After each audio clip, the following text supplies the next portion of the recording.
nakakita na kami ng ganito kalaking pyesa. Kasi laki na niya yung tabo. Ayan.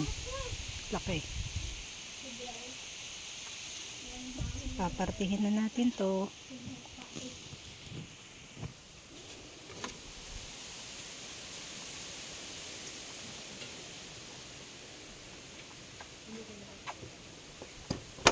Taran! Sarap. Sa amin ang pyesa mapait. Pero dito, ang tamis.